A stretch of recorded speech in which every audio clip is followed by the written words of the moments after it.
Good morning, happy Friday. Tim Wild's Ascension update from the woods, and it's a very, very frosty one today. Well, comparatively, it's about -2 or -3. So I'll attempt to get through this without my nose dripping, but I can't promise anything.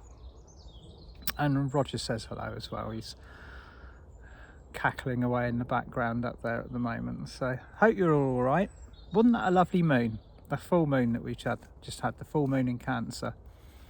And of course we got the mighty Mercury Retrograde rolling on at the moment. And I just want to kind of touch on subjects that have been presenting themselves to me, and also a few bits and pieces that have come through to me. And as some of you may know, I've been doing a lot of walking recently. I've had to take a little bit of time out from my usual kickboxing and running, and just mostly because my body needs to integrate. My body needs to integrate the light that is coming in and the very high frequency energy. And sometimes the only way that we can do that is to stop, to slow down, to integrate.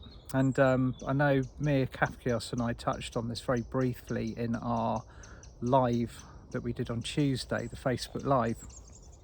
And we were talking about a 6-month ascension journey. And there are so many, if you look all around us at the moment, people are, and have been for the last 6 months, exhibiting physical symptoms, like coming to a grinding halt, basically, like a week in bed, sniffles, high temperatures, whatever you want to call it. And I've touched on this before. Especially when I went through my personal upgrade in August last year, I believe that if our bodies need to drop density, then we become unwell. We take on the virus or whatever, and they act as road cleaner, like, road sweepers within the body. And so when you begin, your body is toxic. When you finish, you have cleansed, you have dropped density. Now that happens on a physical, mental, emotional, and a spiritual level. But it also happens very much energetically when we're kind of being push through the changes, very much like we are at the moment. So if you have reached a point on your ascension pathway, or you've called a lot of light in, at some point you have to assimilate that light, integrate it into your bodies and fields. And a lot of the time that's just a smooth process. You might feel a little bit tired, you might want to change your diet for a few days, you might feel like you need to be out in nature and a lot more grounded for a little while, but the show goes on. But occasionally you get stopped, you get grounded, and you have to just lie down, do the integration, purify the body, and get on with it. And if you want to know or learn more about this, and watch the YouTube or the Friday Ascension update that I did last August after going through mine, because the pattern is rolling on at the moment, especially amongst teachers and people who have deliberately stepped up. We know what this year entails. We know how much is actually on the table, and how much responsibility that we've all got. And so when we take on this mantle, we have to step into that vibration. And a lot of the time we've got a lot of stuff to ditch, or we've had a lot of stuff to ditch, and that's why it's been so pushy, so push. But the energy, and this is something else. Something else I want to kind of touch on this morning. Back last year, I think it was probably mid to late last year, I heard from several different sources that I kind of rely and trust, that January and February this year would be very, very oppressive, very, very intense, very like, oh my God, we're kind of returned back to that very stark kind of Saturn, kind of Capricornian energy, where we feel like the pressure and the weight of all of the control around us, and coming from the 3D matrix, the 3D authorities. And although that is still there and it's really ramping up, there's various kind of stages or degrees to where it is occurring, dependent, I believe, on the level of collective consciousness in that particular place. Although that is occurring, all I can feel is the stillness of the vibration, the stillness of the energy. We've gone up another octave again. Now, you'll probably hear me say this quite often over the course of this year. We've stepped up again. Oh, we've stepped up again. Oh, we've gone up another notch, because that's all we do. Okay, it's prior to the cosmic moment in 2012, the energy of this planet was fairly static. It was linear. Third dimension is a set vibration. It has to be, in order for that school to operate and function at the frequency for which it was invented. So at the moment, we are moving forwards every day in a very short space of time, the 20-year window between 2012 and 2032, which we are now exactly halfway through. We're entering the halfway point, the midway, 2022. And all we do is move forwards, okay?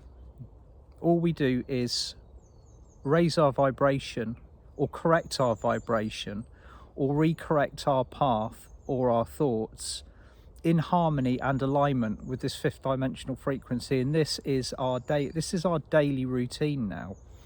And most of us are actually kind of doing this quite naturally, whether we even realize it or not. There's all of these little things that are coming in slowly but surely, that are filtering into our consciousness, our timeline, and our everyday life, that we would never have realized were going to be in there before, or we just kind of accepted, because they're all part of the carnival, they're all part of the flow and everything that we're experiencing. So one thing that I've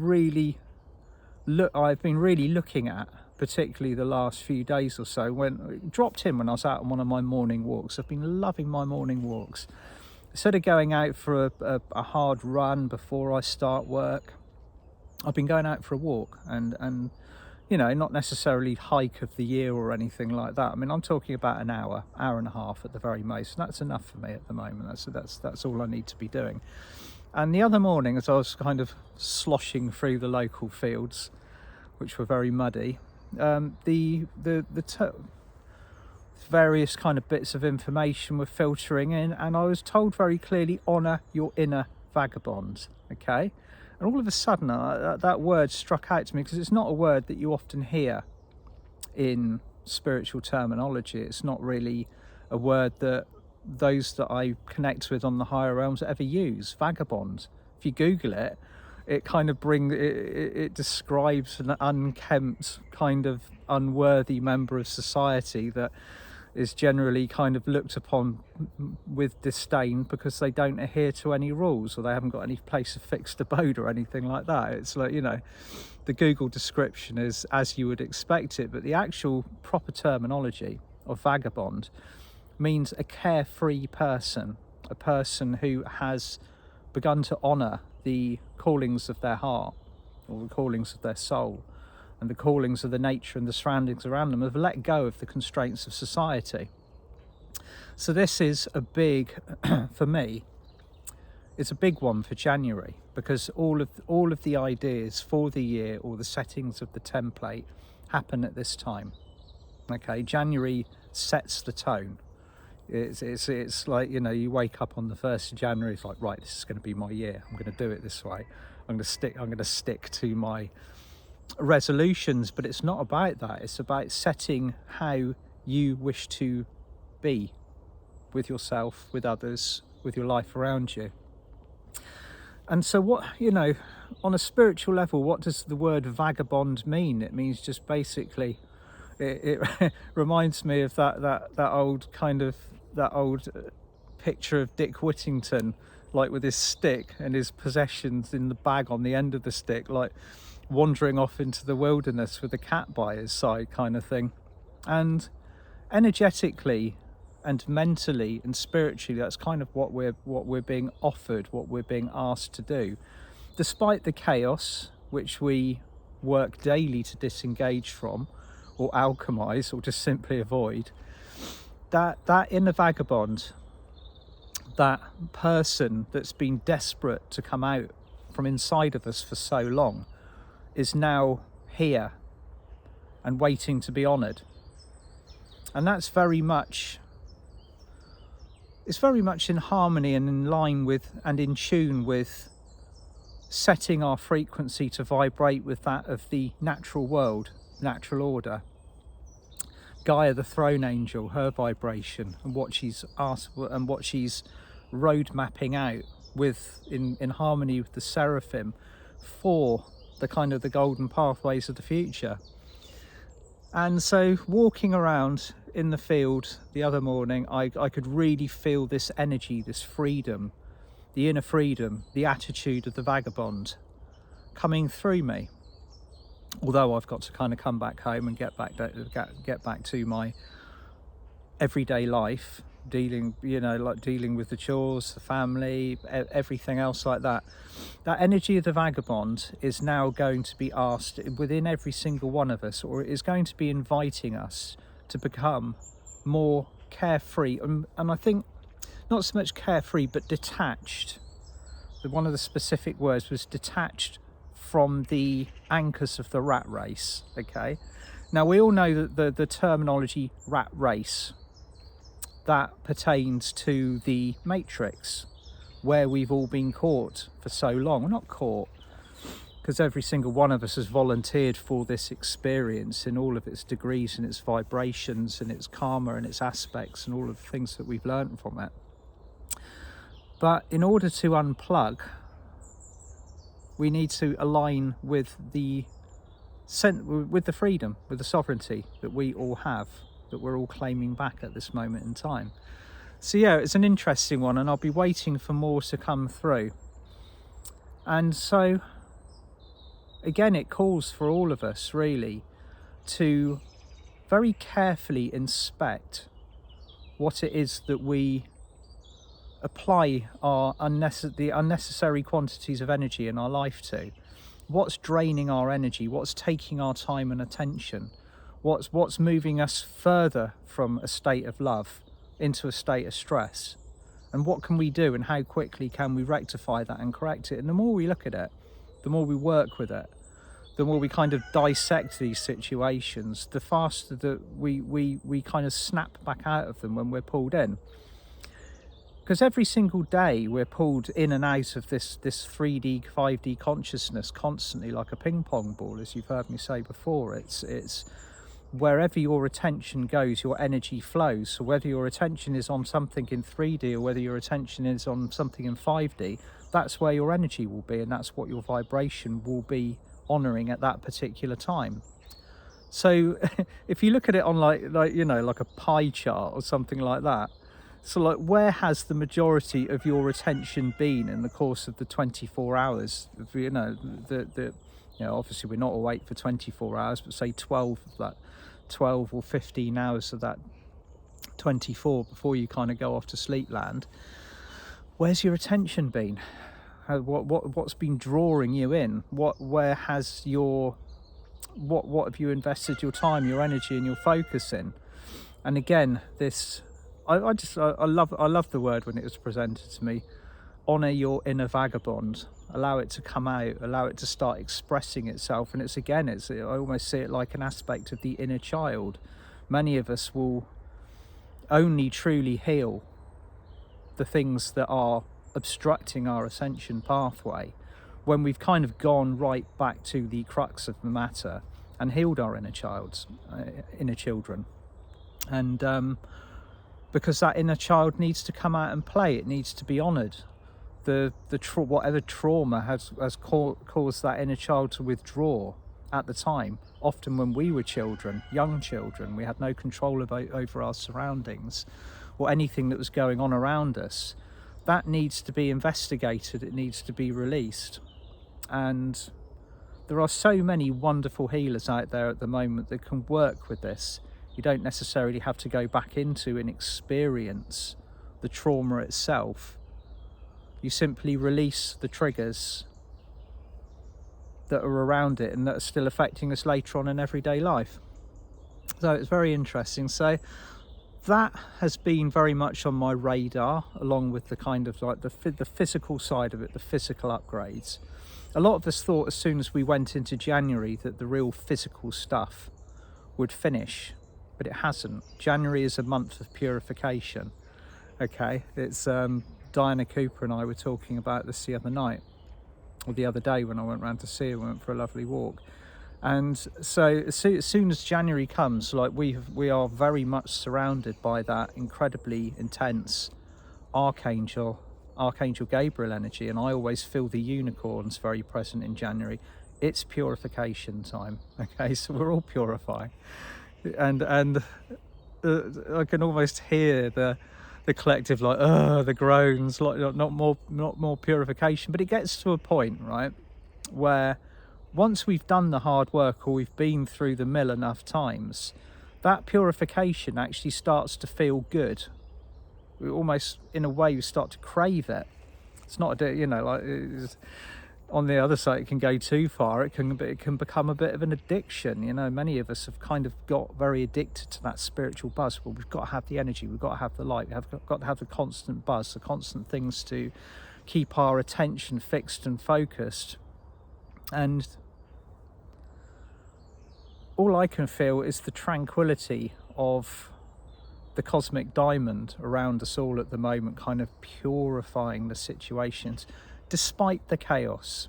Don't get me wrong, I am fully aware of the fact that many of us, or many of you listening to this, will be living in a country where the actions of the matrix are becoming extreme. Okay, now this is, although it is individual to each particular country, I spoke about this last year because I seriously believe that each country's individual experience is based on the collective consciousness, and I mean a collective 3D consciousness, because the purpose of this shift, the purpose of everything that we're experiencing, all of the stuff that we go through, is penultimately to wake those up on this planet, because the planet's ascending.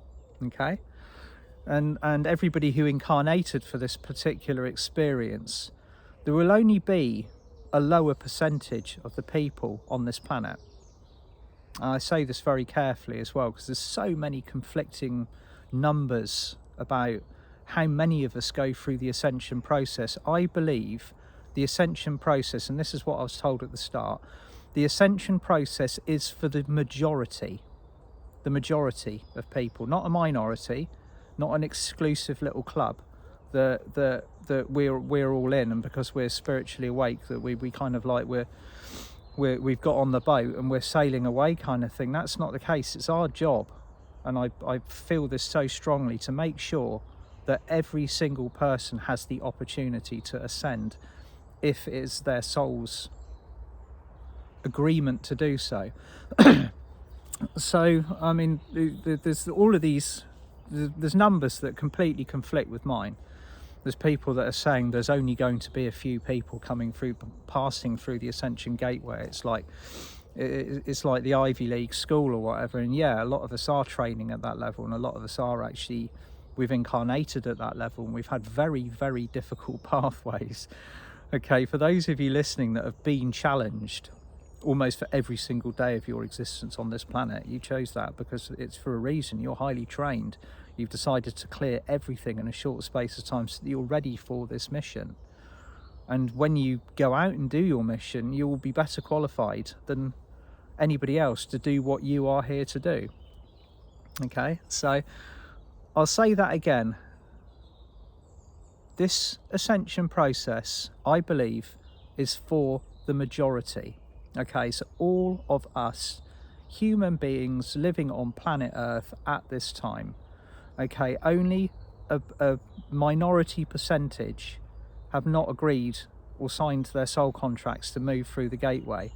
So everything that's going on in the various countries is designed specifically to wake people up out of the deep state of hypnotism and illusion that they have been under for so many thousands of years. Without the intensity, you can't break the bonds. You can't break the you can't break the kind of the cognitive dissonance that clouds the third eye, even though the veils have fallen away. And it's only a matter of time, because we're seeing now the people that were unveiled in 2020 and 2021, they're only just starting to come out of their inertia now. So it takes a bit of time. It's not something that happens instantly, because sometimes with an instant wake up, with an instant change or shift of consciousness and perspective from 3D to 5D, that creates shock. Okay, shock, internal trauma. And again, what I was touching on the other time, that quite a few of you have emailed me about, the light worker PTSD. Now I'm also going to talk about this a little bit. I'll mention that in a little while.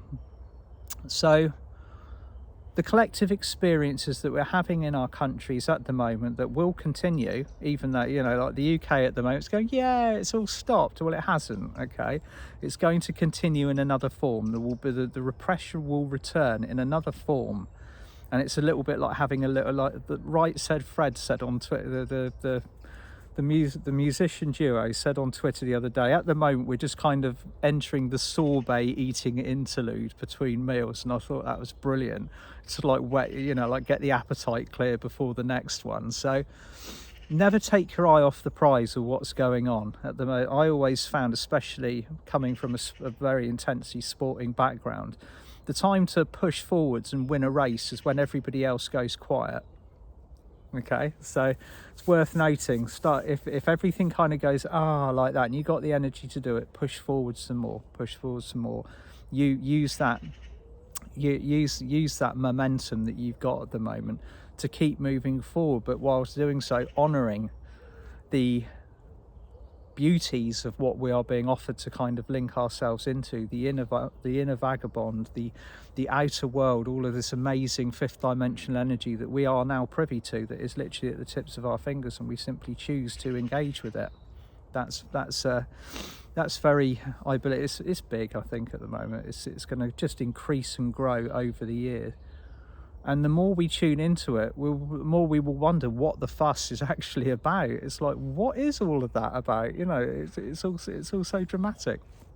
And so again, I'm gonna roll back to now to what I was kind of had not a lot of you, quite a few of you, lovely people messaged me about what I put up about the light worker PTSD, and I'm going to stick with what I said originally. I do believe that many of us, although a lot of you out there have had some truly incredibly intense experiences on your life, and you genuinely have, you know, like a clinical diagnosis of PTSD. Well, the type that I'm talking about is it's something that we haven't seen before, because it's exclusively kind of reserved to people that have been shaken awake by the experience that we've had in the last 2 years.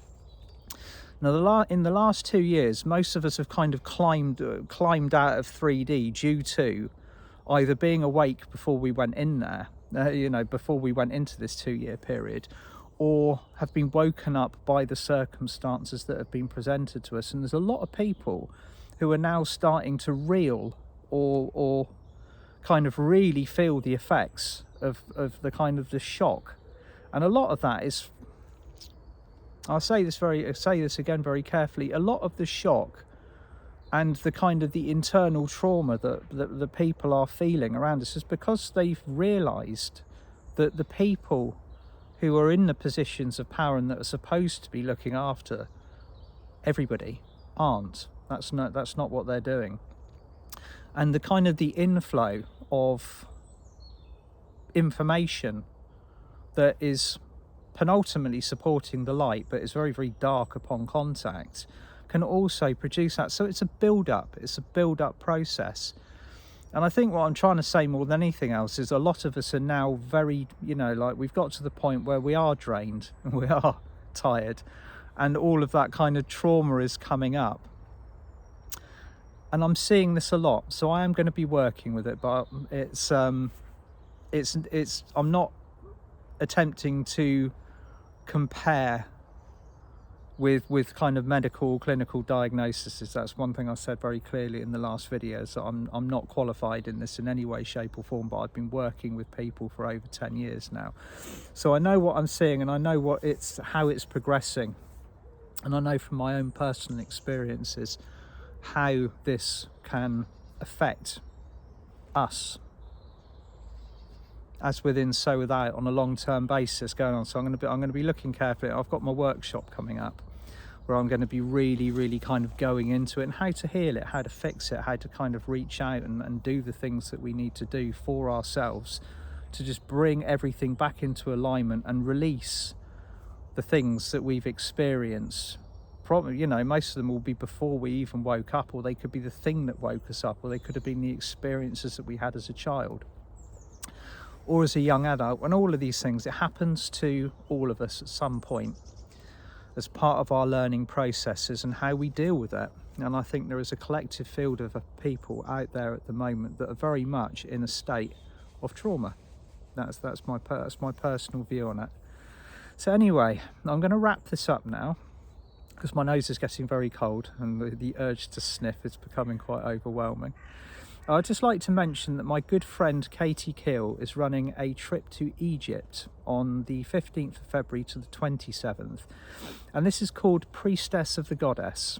Okay, this trip is called Priestess of the Goddess. I'm going to include the link for the trip, because I know travel has been difficult for the last 2 years, and it's her trips are absolutely incredible. So please check it out if you're feeling like you need to go. I've been meaning to do a pilgrimage to Egypt for a long time, but I won't be doing one just yet, but it's definitely on my bucket list. And of course, Lavisa Altorn and I are coming together on Sunday to be working with the energies of the Golden Ray, the Christed Rays, and also working with the Norse Masters. Really looking forward to that one. Sending you all loads of love. Hope you have the most beautiful weekend, and I'll see you soon. Bye for now.